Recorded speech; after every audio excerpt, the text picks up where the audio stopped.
Hey everyone, it's Maggie Bot, and you are once again joining me on my top 100 of all time. We are number 50 through number 41.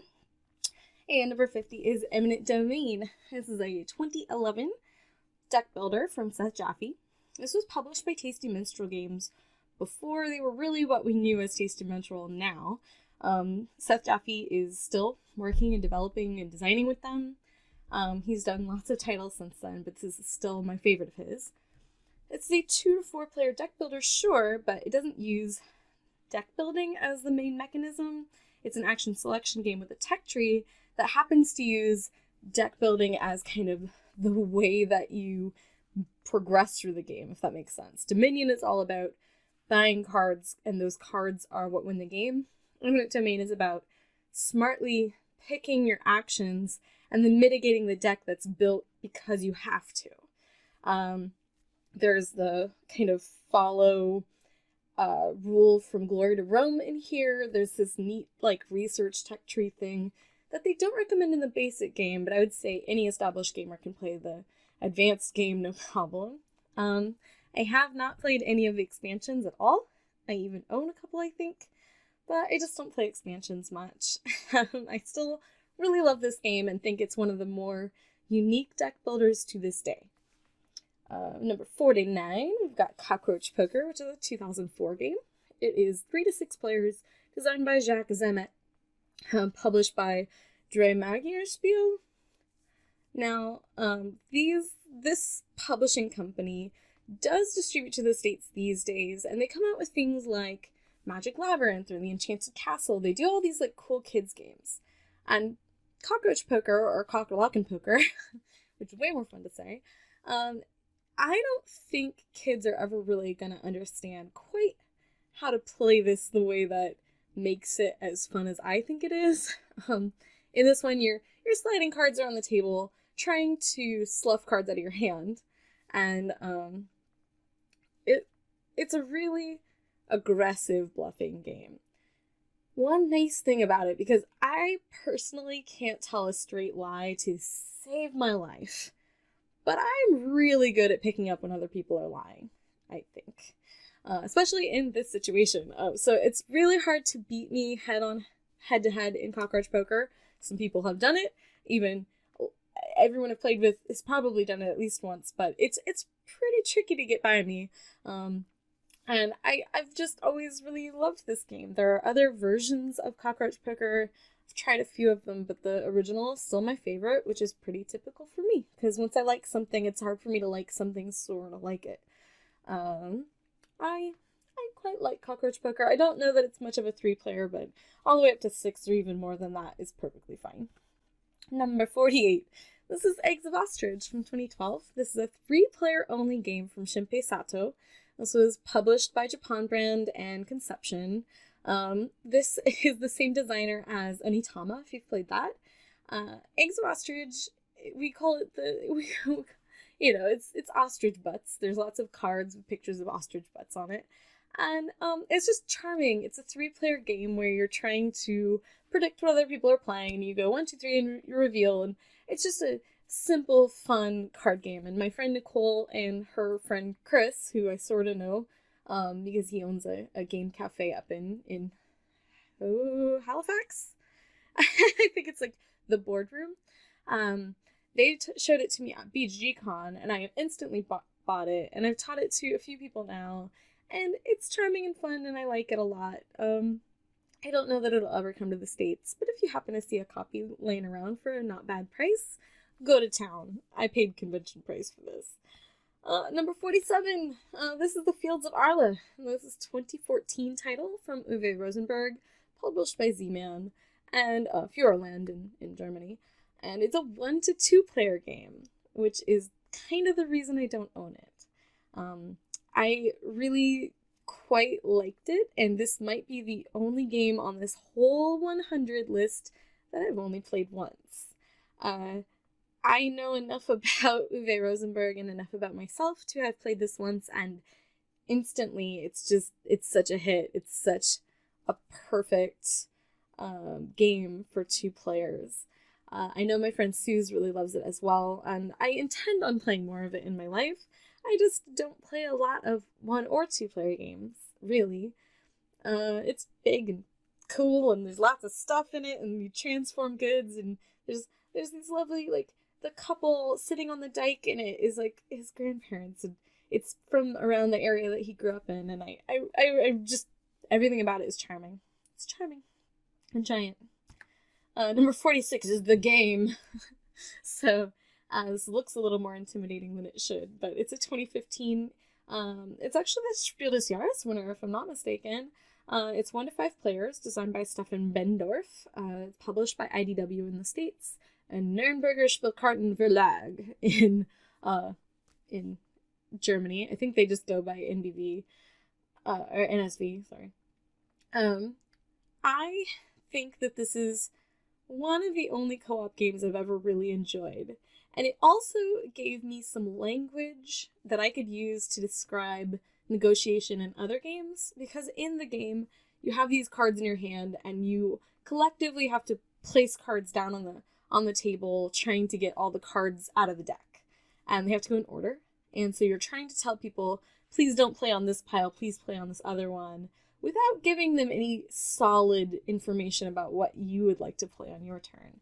And so when people have played the game, we can play other games with a similar style negotiation, and I can say, same rules as the game. You know, no solid amounts of, like, I can play that number, I can play the best play, like, nothing definitive can come out of your mouth. And it's a gentleman's agreement type of thing where every group is going to have slightly different rules for what that means to them. And there are also 2 ways of playing. There's a way where you splay the cards out and you can have perfect information. And there's a way of stacking cards on top of each other. I think it's just as hard to splay them out, so I've mostly played it that way. And apparently there's also an app, which I haven't played yet, which I am reminding myself now to download onto my tablet. Number 45, The Name of the Rose, is the 2008 game from Stefan Feld, which is number 4 on my Feld count. 2 to 5 players, published by Ravensburger and Rio Grande, I think. Well, they were published. They were credited in the Board Game Geek, but I think they might have done it for another place, because the United States copy that I bought was Ravensburger. Either that or I'm just completely crazy. So this was based on a novel from Umberto Eco. I have since tried to read this novel 3 times. 3 times, and I can't quite get through it. It's a very dry novel, but it's a really fun deduction game, and it has some neat mechanisms. It's Feld's version of, like, a Mystery of the Abbey, you know, like, it's a lighter game, but it still has that Feld punch of some interesting mechanisms, and timing is really important in it. This was the game that I, in previous years, had traditionally taken out and played over Christmas with my friends. It's just a definite, like, if you get the same people playing this over and over, it gets way more fun. The only time I've ever had a tilt in this game, my friend looked over and he said, "You must be the blue player. Turn 0, no reason to say that. I was the blue player." And my poor little I can't bluff to save my life. I just couldn't get over, like, man, everyone's gonna think that now, and I played so poorly, and everyone knew I was the blue player, like, right away. It was bad, but it's still really fun, and I have these warm Christmas memories from it, so that's what I've been playing the last few years. Number 44 is Venus. This is 2010, and the new one just came out here in 2017. It's a 1 to 4 player game from Vital Lacerda. They did the big new version. Eagle Griffin did the new version of this. It's a big deluxe, same size as the Galler's giant box of it, but it's a What's Your Game title. I have owned both. And this has that very typical Vital Lacerda, complicated but not kind of feel to it. There's like 6-7 sections on the board, and each one has its own little mini rules with exceptions. And you take a thing and you sell a wine, and you get to the fair and you export a wine, and you do all these other things, and you're trying to get money, and money is so tight in the game, and you get money but it gets put in your bank account, and then you can't use it until you go to the bank, and then you cash it out, and it's just, he likes to put little like weird barriers in your way, and I think the funniest thing about this game is one of the original reviews, it was Rado runs through it, he called the action selection, it's a square where you can only move one space, he called it like a 3D rondelle, and that's been kind of a running joke in our circles for a very long time. Very charming game, and I really enjoyed the new gussying up they did to try and make it a little more accessible, but again, they made it twice as heavy, so it's a little harder to schlep around town. Ian O'Toole did the art, and it's beautiful, and I love it. So, more Vital Lacerda coming up, don't you worry. Number 43, this is Keyflower from 2012. It's a 2 to 6 player bidding tiling game. This was a Richard Breeze game, I knew that, but Sebastian Bleasdale was also credited on the Board Game Geek page, so I was surprised to learn that it was actually a collaboration. And it was published by R&D Games and I think Game Salute in the States, and then Quined did this beautiful version I have the cover of in slide. I really want to track down a Quined version of this.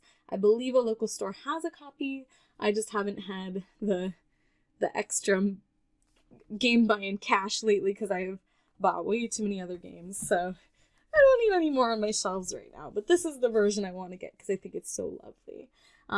Keyflower has a really cool bidding mechanism where you have all your meeples behind a screen and you can put like 2 yellow down there, and then they have to bid at least 3 of a color to get the thing, and it has a nice progression. You go through 4 seasons, and it's a very satisfactory, like, satisfaction is high in this game when it actually pays off and you get the right winter tile. It's hard to play, and the game time can be a little bit long with too many players, so it is probably best for me from 2 to 4 players. Number 42, and I know I've referenced this game already in this list, but Zangao from 2014 is a 2 to 4 player game from What's Your Game. As I said, you will see most of their catalog on my list because they get me. They just do. So this is Marco Canetta and Stefania Niccolini. These guys they understand finding a cool, funky mechanic and just turning it on its head. Zangao has one of the most unique card mechanisms I've ever seen in a game, and please, if there's another game that uses this card mechanism, I need to know. Put it in the comments. So in your hand you have these cards and they'll have numbers, and you play the card on top of the last card played, and if it's higher or lower than the last card played, you might be able to activate an extra action, and sometimes you don't need the extra action. And then you build these walls, and you get stuff out onto the board, and really interesting, really cool. There's not a whole lot of games like this game. Little hard to sell to people to learn and play, so that's why it's so low, but it should probably be higher on my list, maybe mid-20s. And last for this week, Rowboat from 2009. It's a 2 to 4 player game designed by John Montague, Christina Ramos, and David Schiller, published by Moustache Games. Rowboat maybe has some of the most confusing art in all the games on my list.